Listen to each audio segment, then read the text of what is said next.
In the late 1990s and up into the early 2000s, most of the league was using steroids, and some of the most famous were Barry Bonds, Sammy Sosa, and Mark McGwire, who all came clean later in their career.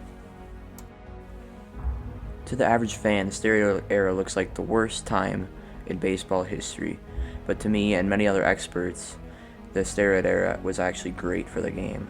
It revived the baseball. It revived the baseball for the new generation and for many eras on.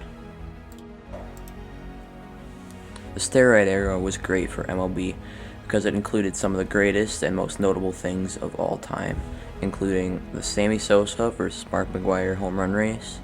It also included the Jose Canseco calling out hundreds of other MLB players for using steroids during the time, and it also included one of the biggest steroid suspensions of all time in Alex Rodriguez. The MLB thrived off of the steroid era. It boosted the TV viewership throughout the league, and everybody loves watching your favorite player hit 450-foot bombs and the great commentary that comes with it. To the Red Sox, Manny Ramirez down the line, back, goal!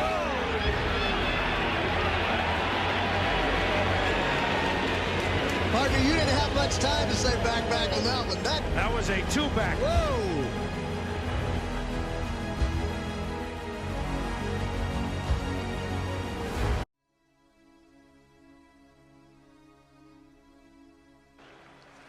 Joe has had his moments. 2 balls and 2 strikes on it. Here's a pitch on the way, a swing and a belt. Left field, way back. Blue Jays win it. The Blue Jays are World Series champions as Joe Carter hits a 3-run home run in the 9th inning, and the Blue Jays have repeated as World Series champions. Touch 'em all, Joe. You'll never hit a bigger home run in your life. After the 1993 season was an amazing season, seeing the Atlanta Braves win 104 games, Barry Bonds hitting .336 with 46 home runs in his first season with the Giants, and Joe Carter hitting a walk-off homer for the Toronto Blue Jays to win the World Series.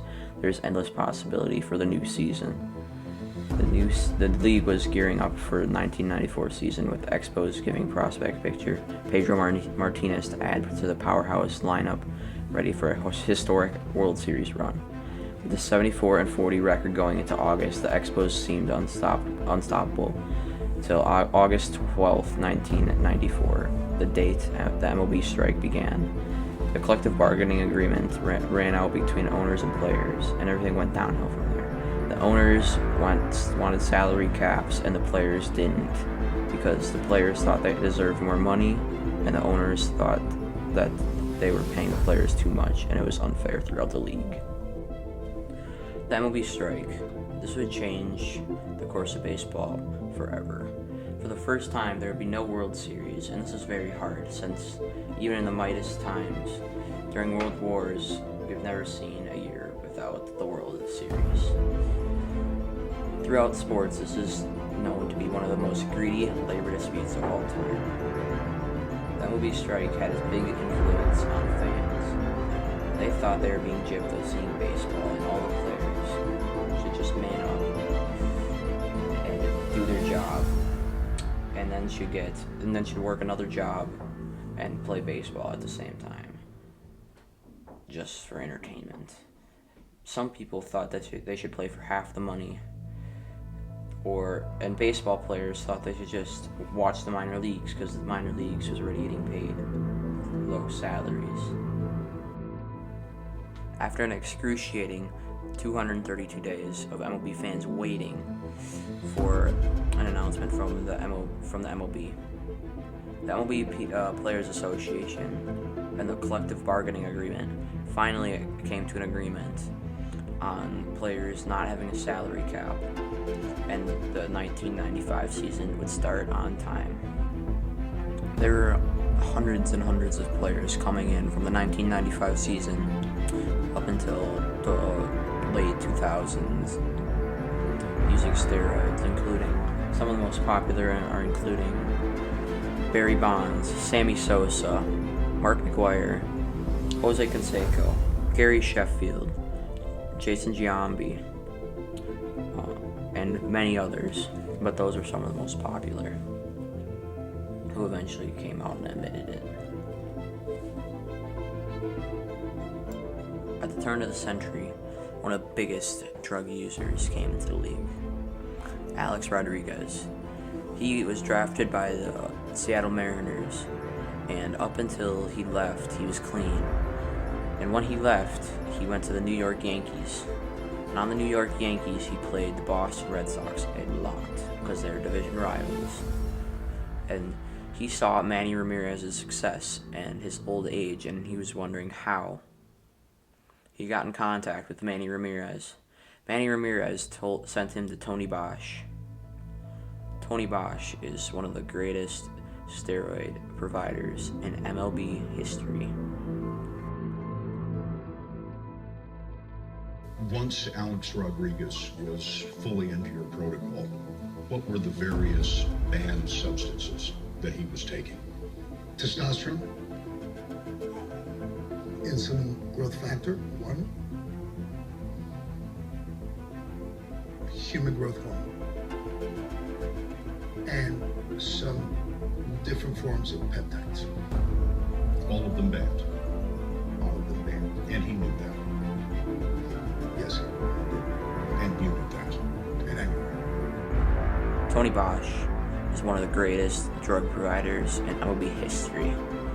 Tony Bosch was raised in Florida by 2 doctor parents, and his parents both wanted to see him succeed and be a doctor as well. Tony did great through middle and high school. He got to college and started partying, doing drugs, and other sorts of things. And so he ended up dropping out of college and buying himself an empty building.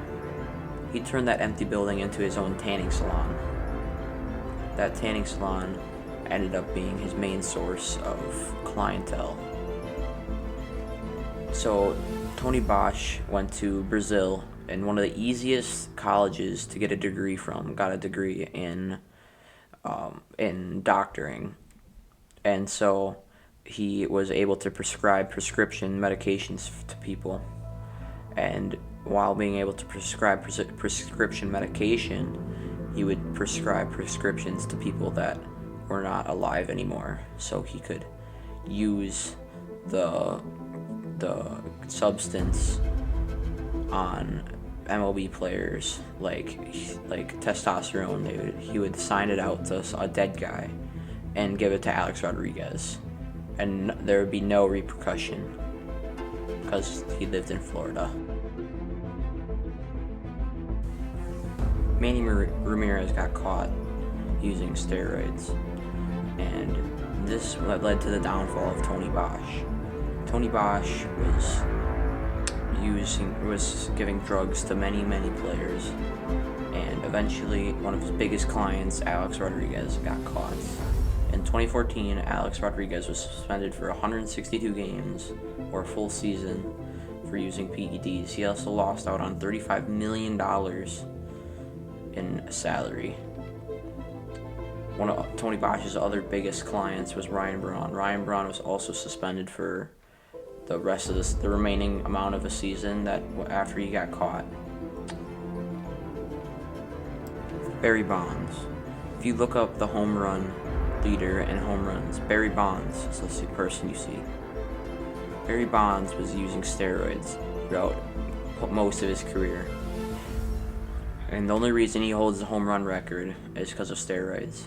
Many people believe that steroids helped Barry Bonds reach his goal of beating Hank Aaron's home run record. This is why many people believe that Hank Aaron is still the true home run king, even though the stats don't say it, because Barry Bonds will never make the Hall of Fame.